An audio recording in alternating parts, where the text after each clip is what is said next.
Assalamualaikum warahmatullahi wabarakatuh. Ketemu lagi dengan saya Arif Suyono di podcast Inspirasi.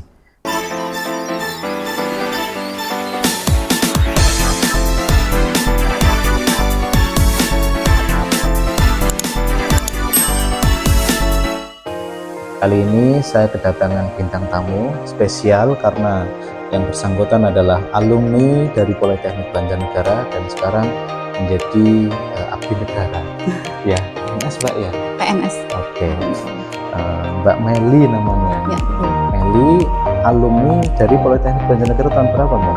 Alumni 2011. 2011. Iya. Alumni 2011. 2011. Artinya setelah lulus nggak langsung jadi PNS ya? Tentu tidak. Banyak sekali perjalanan yang menguras keringat juga ya. Oke. Iya. Coba deh Pasti. cerita sama kita. Artinya itu kan ada prosesnya. Betul. Coba ke sobat Polibara atau Inspirasi ini kasih tahu gitu, bahwa hidup itu setelah berjuang dia belajar di kampus, setelah lulus juga harus berjuang juga kayak gitu ya. Perjuangannya lebih besar. Lebih besar. Lebih besar. Lebih besar. Oke. Setelah lulus perjalanan kemana? Jadi lulus 2011 saya bekerja ya di Puskesmas Banjarnegara 1. Itu Langsung diterima kerja. sebenarnya kita lebih kayak mengabdi membantu lah seperti itu. Betul, membantu. Karena fresh graduate lah ya Iya, bahasanya. betul. Kita tidak mau dong sebagai alumni kebidanan, kita basicnya skill. Kita nganggur itu jangan, karena nanti lupa. Skill itu kan harus diasah terus. Oke, artinya Gitu. perlu praktek walaupun dimanapun kayak Iya, gitu ya. iya. Untuk pelayanan, Iya, penanganan. meskipun mohon maaf ini kita benar-benar mengabdi. ya. Ya, tidak ada misal seperti gajian dan lain-lain, tidak, sama sekali tidak. Ya, itu saya laksanakan, saya lakukan itu demi mengasah skill. Kamu yakin ngomong mengabdi nggak ada bayaran nggak ada gitu? Betul. Loh, mindsetnya di luar itu orang kesehatan, Iya. Jadi ya, orang mahal itu. nah, iya. Jadi kita memang kalau bekerja itu yang diharapkan kan memang ada gaji seperti itu. Tapi kita sebagai fresh graduate ya mungkin kita tidak bisa berekspektasi terlalu tinggi ya. Jadi kita tetap melaksanakan apa yang bisa kita laksanakan dulu. Kita jangan berekspektasi tinggi dulu. Kita laksanakan apa yang di depan mata. Yang penting kita skillnya bisa terasah terus, tidak lupa karena kita kan bidan. Oke. Ya harus selalu melaksanakan ilmu kita. Itu 1,5 tahun. 1,5 tahun di Puskesmas Puskesmas Banjarnegara 1. Banjarnegara. Sampai pertengahan 2013. 3 bulan. Mm-mm. Menolak ya di situ. Nah, di saat di Puskesmas Banjarmangu 1 itu saya mencari pekerjaan, tidak diam aja gitu. Sambil kita Artinya mengabdi, tidak sambil kita praktis mencari, itu iya, terus ya gitu ya. mencari yang mungkin seperti yang kita inginkan. Nah, alhamdulillah waktu itu sebelum selesai di Banjarmangu 1, saya juga daftar di Rumah Sakit Karyadi Semarang. Semarang. Ya, karena saya punya keinginan untuk bekerja di sana. Oke. Ya. Tapi qadarullah belum lulus.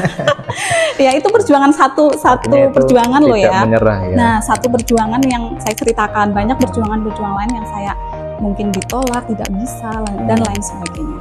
Nah, alhamdulillah mungkin rezekinya saya daftar di RSUD Banjar. RSUD Banjarnegara. Dari pertengahan 2013. Tapi posisi masih bekerja di puskesmas itu. Masih dari 2013 sampai 2021 saya di RSUD Banjar. Berarti sampai menjadi bahasanya abdi negara ya. PNS itu abdi negara nggak sih? Iya, betul. Itu prosesnya berarti sampai dengan RSUD jadi Nah, di RSUD itu masih statusnya bukan PNS. belum. Belum. Oke. Itu baru kayak tenaga kontrak lah ya. Tapi itu bagian dari proses untuk menuju itu sebetulnya. Betul ya. Tapi itu lebih baik dari yang sebelumnya. Step by step. Seperti itu. Nah, dari 2021 saya daftar ke PNS, dan daftar PNS-nya nggak cuma 2021 toh, jadi sebelumnya juga udah daftar loh ya, itu nggak saya ceritakan. Jadi totalnya 4 kali.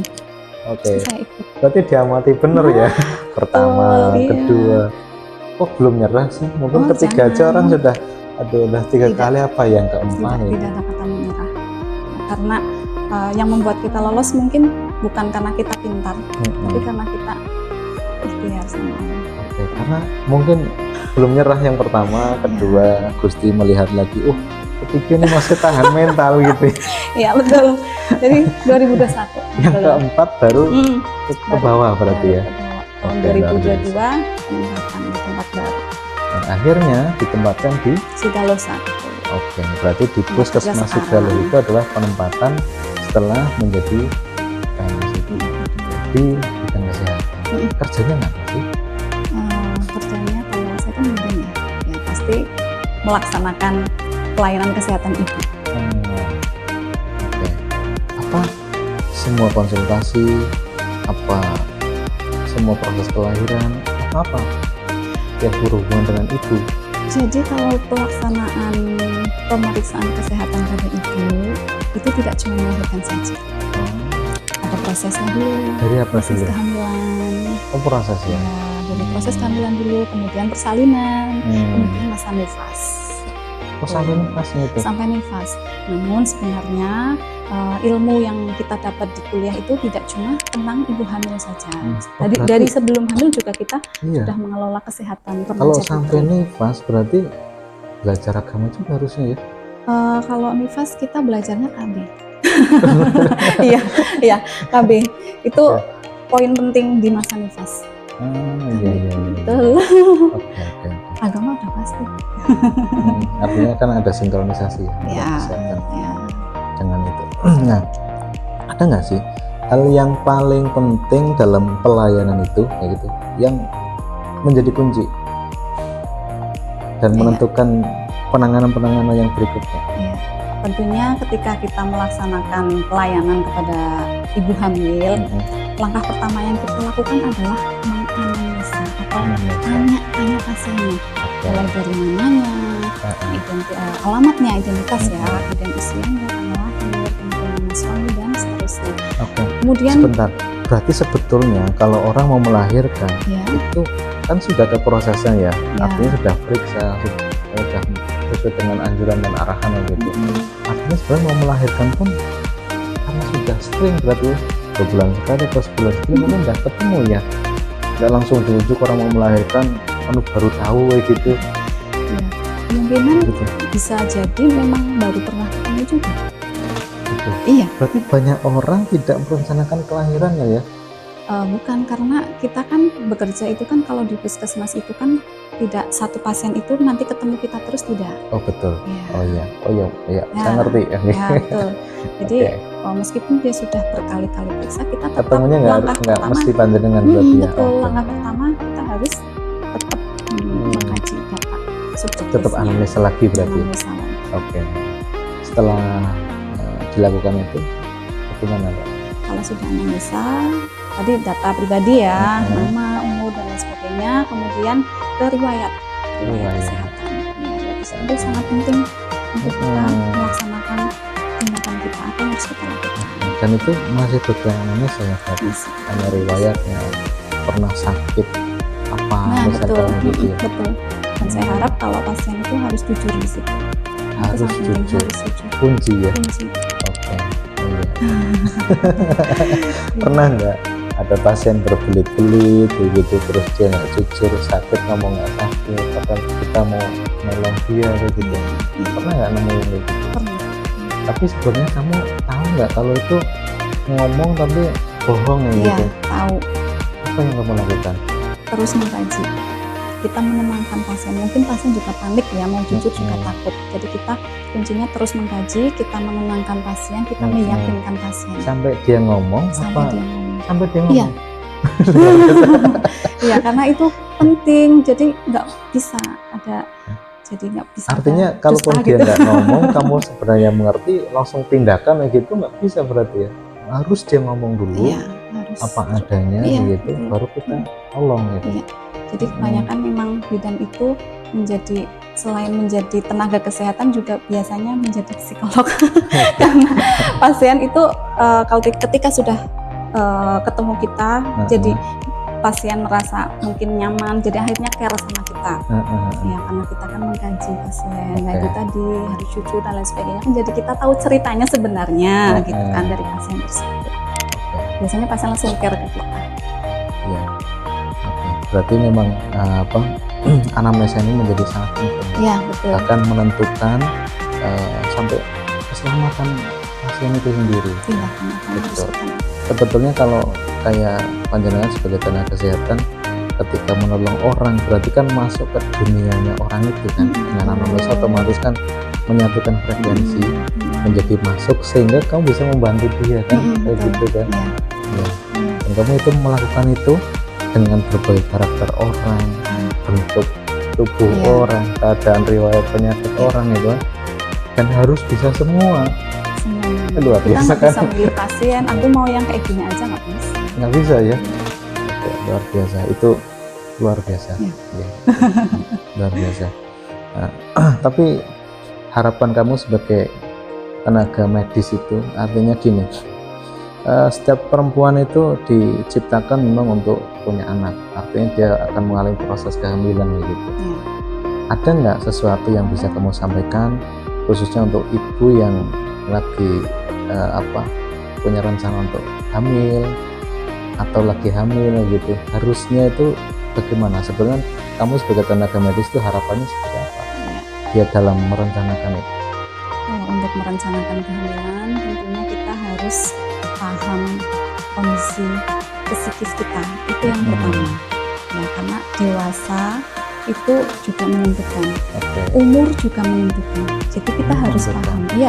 Jadi ada yang namanya 4T, istilah 4T di kebidanan.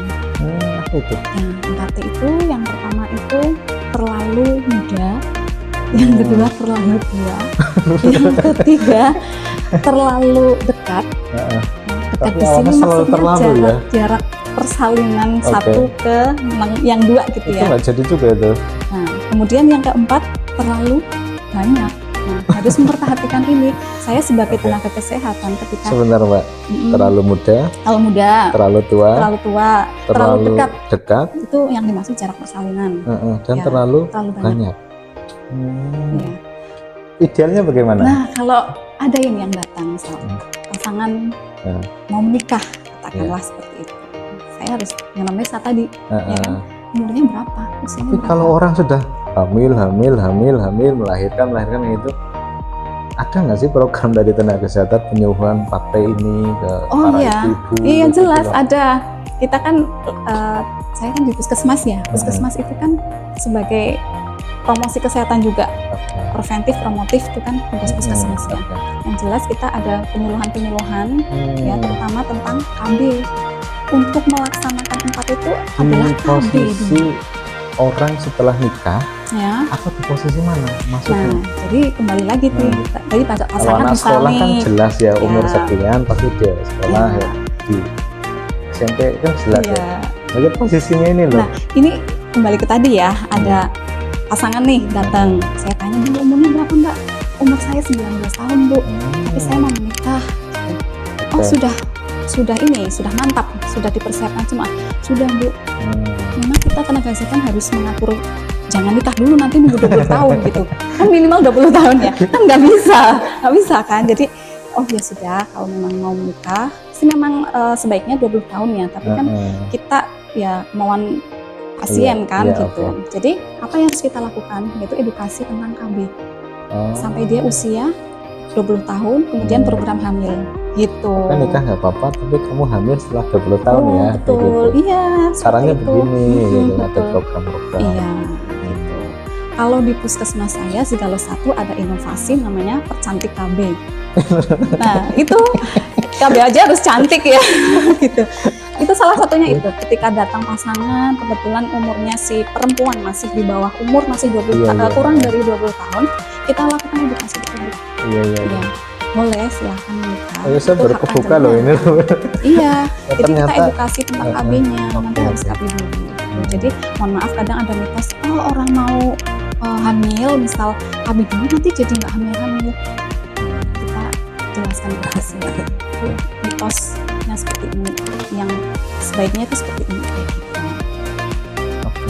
Tapi untuk yang T pertama terlalu muda, terlalu tua juga, usia 35 tahun ke atas sudah sebaiknya sudah tidak. Tapi kamu juga nggak bisa menghentikan, kamu jangan nikah gitu ya, atau Tidak bisa. jangan hamil di Iya. umur, berarti hamil di usia lebih dari 35 tahun untuk seorang wanita, Iya. itu ada resiko. Ada resiko. Maksudnya terlalu banyak resiko atau Iya, bagaimana? terlalu banyak resiko karena fungsi organ Gimana? kita kan sudah. Menjelaskannya secara medisnya gimana? Kalau fungsi organ itu yang paling ideal itu kan setelah usia 20 sampai 35. Setelah 20 usia sampai 35. 35, setelah usia Hmm. 35, mohon maaf, organ tubuh kita itu sudah mengalami apa ya, seperti bukan penurunan fungsi ya, tapi sudah tidak optimal lagi untuk apa namanya kita hamil seperti itu, melahirkan seperti itu. Umur 35. Berarti punya Sebaiknya. anak itu sebaiknya umur 20 sampai 35 ya. Mentok di 35 ya. Dihabiskan atau Betul. gimana gitu. Iya, Oh, iya seperti itu. Kalau usia 35 ke atas ya kita otomatis edukasi KB juga. Oke. KB yang jangka panjang. Beda dengan yang sebelum 19 Karena nggak boleh ngomong kamu udah 35 ya nggak boleh hamil kan. Iya. Karena Ya, tapi ya tetap edukasi Iya, ya. Jadi tetap yang dilakukan edukasi. gitu. edukasi tentang KB. Dan selalu itu yang disampaikan kepada klien atau pasien. Ya, Jadi yang ketiga adalah terlalu terlalu dekat. dekat, terlalu dekat celah persalinan kita. Tahunnya kalau misalkan kemarin kan lahirannya di sana, besok di sini gitu. Tahunnya terlalu dekat. Kita kan anamnesa juga. Oh di anamnesa. Kaji kan kembali lagi ke anamnesa ya. Anak sebelumnya berapa tahun Ibu? Oh ya. Baru 1 tahun Bu. Oke, berarti Ambil ya. anamnesa itu nggak cuma identifikasi Tidak, personal. Iya betul. Terus kedua Banyak ya, yang kita lebih penyakit. Ya, Yang ketiga sampai ke syarat ya, gitu kan. bahkan dulu Berarti kan persalinannya gimana, pengaturan. berat badannya berapa, dan yang lain sebagainya. Oh iya. Iya. Oke. Sebanyak itu. Hmm. Saya tanya, masih 1 tahun Bu, tapi saya mau program lagi. Jangan Bu, tapi dulu aja ya, sampai minimal 2 tahun. Iya. Ada ibu yang langsung baru lahiran bilang saya mau setahun lagi kayak gitu. Ya ada, tapi ya memang tidak banyak. Semangat sekali dia ini. Ya, Luar biasa ya. tapi nggak banyak lah. Kebanyakan, alhamdulillah ya, kalau di Banjar itu sudah sebagian besar sudah paham tentang empati ini. Insya Allah. Dan yang terlalu banyak ya. Terlalu banyak. Terlalu banyak itu kalau jargon KB kan 2 anak cukup, tapi Iya. kalau terlalu banyak itu maksimal 4, maksimal. Empat, Tidak ya. boleh berpikir. Enggak, itu diukurnya dari apa? Kalau ada kan KB itu cukup 2 anak ya Bu ya. Ya, Sebetulnya sebagai seorang tenaga medis yang melaksanakan program pemerintah ya, PNS itu tol ukurannya apa sih? Kenapa harus 2 gitu? Kenapa nggak bebas saja gitu? ya, jadi kita itu kan bertugas untuk menekan angka kematian ibu. Nah, kalau terlalu banyak anak, ya empati tadi terlalu banyak, terlalu muda dan seterusnya, itu akan meningkatkan resiko yang akhirnya berujung pada kematian. Padahal program pemerintah itu apa? Menurunkan angka kematian ibu. Berarti karena konteks terlalu banyak kasus kematian ibu Ya, di saat melahirkan ya itu berarti. betul. Oh begitu. Jadi ya. kesejahteraan ibu itu kan tidak cuma dilihat dari materi, tapi dari kesehatan fisiknya, kesehatan psikisnya. Jadi Oke. ada satu lagi nih Mas ya. Apa itu? Jadi kalau dalam pemeriksaan kehamilan itu ada standar. Kalau dulu 10T, Ya. ya banyak sekali istilah loh di kebidanan loh, jangan bingung ya. Ada Tadi 4T, ini loh. 3T, ini 10T. Oh, sebenarnya. Nah itu dulu, Nah, sekarang sudah ada update jadi 12T. Tambahan 2-nya itu, yang pertama itu yang nomor 11 pemeriksaan USG. Kemudian yang ke-12 itu screening jiwa. Sudah dimasukkan loh di sini dalam standar pemeriksaan kehamilan. Jiwa dulu nggak ada, tapi sekarang Berarti dimasukkan 12T ini dilalui selama proses kehamilan ya. dalam ini standar Apa- pemeriksaan. oh, Jadi standarnya. setiap pasien datang melaksanakan ANC pemeriksaan, kita harus memenuhi 12T itu. T yang terakhir yang 12 itu pemeriksaan jiwa, itu baru dimasukkan loh. Nah, berarti kan Oke. memang jiwa itu pengaruh ke kesehatan ibu, mental. Berarti gambaran saya sebagai orang yang bukan orang kesehatan ya. Iya. Jadi melahirkan anak kayak gitu ya, nggak semua melahirkan itu menjadi anak itu orang senang berarti ya, ada yang terganggu siklusnya jadi Ya, gitu. iya, karena kan kehamilan itu kan proses, tidak tiba-tiba 9 bulan kan. Jadi dalam prosesnya itu harus kita keluarga ya terutama harus ikut masuk di dalamnya, memberikan support Oke, betul. supaya tetap terjaga, karena kan ibu hamil itu nanti setelah hamil 9 bulan masih proses melahirkan ini, setelah proses melahirkan masih ada terus sampai anaknya balita, sampai anaknya sekolah. Betul. Nah, ini proses yang terus-menerus tidak ngomong akan soal berhenti. anak ya, mungkin lebih keluar dikit ya. Jadi gini, banyak orang menikah dia bisa merencanakan selama dia hamil. Ya, kalau saya sebagai laki-laki kan kadang melihat, ini tenaga medis selama hamil di desa ternyata dipantau sampai dengan gizinya dikasih tahu dan sebagainya. Ada program itu, berapa bulan harus makan apa, berapa bulan diperbanyak apa, kan kayak gitu. Ditulis di buku, ada buku perencanaan itu ya, atas nama ibu siapa kayak gitu. Artinya berapa bulan sudah cek ini sehat kayak gitu. Nanti disarankan oleh bidan banyak makan ini ya, gini gitu. Nah, itu hilang ketika seorang ibu setelah melahirkan. Saya nggak ngelihat lagi gitu loh, apakah setelah itu memang tidak ada, maksudnya gini, ada nggak sih sebaiknya rencana yang dilakukan ketika ibu itu anak itu dalam kandungan, dalam keluar sampai dengan mungkin usia prasekolah itu berkelanjutan. Iya, berkelanjutan. Itu berkelanjutan. Karena berkelanjutan. Tidak akan stop. Satu siklus hidup manusia itu ada. Setelah melahirkan, tenaga medis ini masuk lagi. Masih berarti. Masih.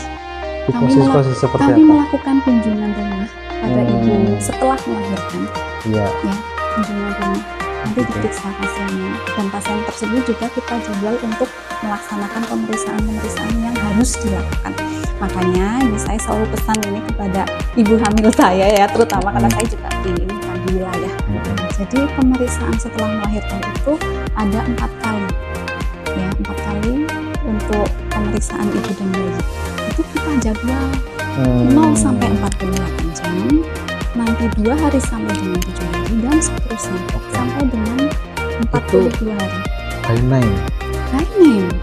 Dibagi tugas, kamu tanggung jawabnya ABC kayak gitu. By name. Kalau saya kan di wilayah, berarti di semua ibu hamil dan melahirkan di wilayah saya yang bertanggung jawab sampai selesai. Oke. Itu satu siklus hidup.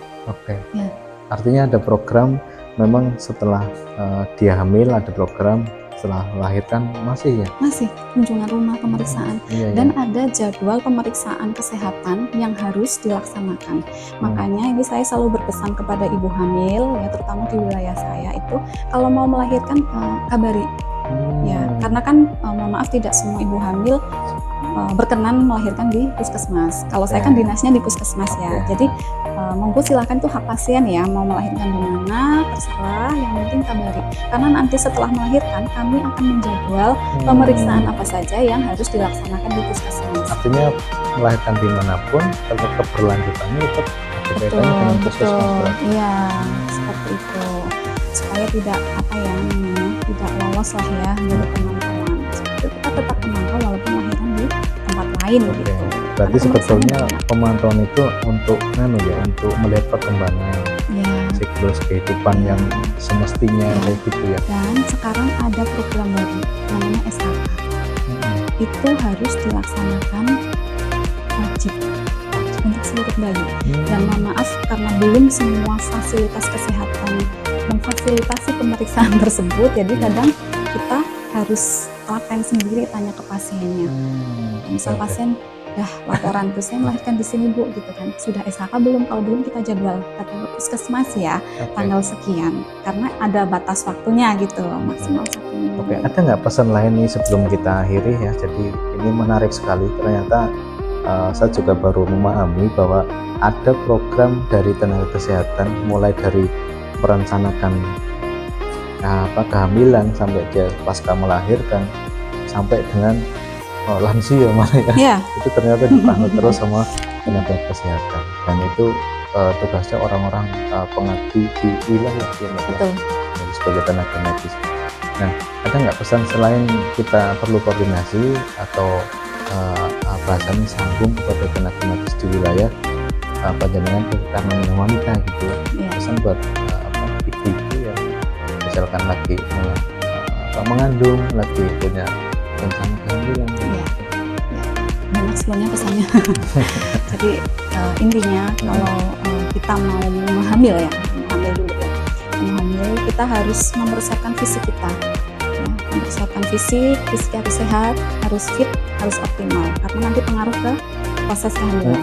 Oke. Untuk yang hamil, periksalah rutin Bisa minimal 6 kali.